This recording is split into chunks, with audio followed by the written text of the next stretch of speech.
அபிஷேகத்தின் போது பறந்து வந்த மயில்.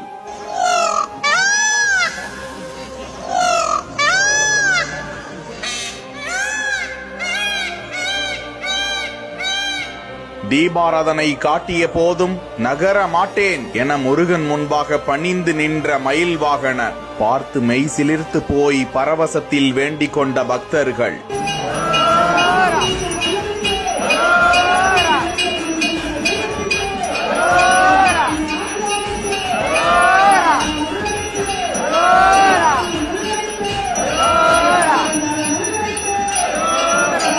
ஹோசூர் ஓல்டு ஏஎஸ்டிசி அட்கோ அருகே அமைந்திருக்கும் ஸ்ரீ அருள்முருகன் கோவிலில்தான் இந்த உண்மை நிகழ்வு நடந்திருக்கிறது. பத்மாசூரனின் உடலை இரண்டாக பிளந்த முருகப்பெருமான் உடலின் ஒரு பாதி மயிலாகவும் மறுபாதி சேவல் கொடியாகவும் மாற்றி தன் அருகிலேயே சாதுவான மயிலை வாகனமாக வைத்துக் கொண்டார். மயில் வாகனம் உணர்த்தும் அழகான தத்துவம். உடல் மன புத்தியினால் ஏற்பட்டிருக்கும் அகந்தையை அகற்றி நீல நிறமாகிய மயில் மேல் முருகன் செல்வதை போன்று கவனத்தை உள் திரும்பி ஆன்மாவில் நிலைக்கச் செய்ய வேண்டிய கடமையை உணர்த்துவதே அதன் தத்துவம். மயில் வாகனத்தின் காலடியில் கருநாகம் பிடிக்கப்பட்டிருக்கும், ஆனால் கொல்லப்படுவதில்லை. காலடியில் கட்டுப்படுத்தப்பட்டிருக்கும் கருநாகம் ஒருவனுடைய அகந்தையை உணர்த்துகிறது என்றும், நாகத்தின் விஷம் நாகத்தினை எதுவும் செய்வதில்லை, ஆனால் அது வெளிப்படும் போது ஏற்படும் ஆபத்து பேரபாயம். அதே போன்று ஒருவனுடைய அகந்தை அவனுள் இருக்கும் வரை எவருக்கும் துன்பம் இல்லை.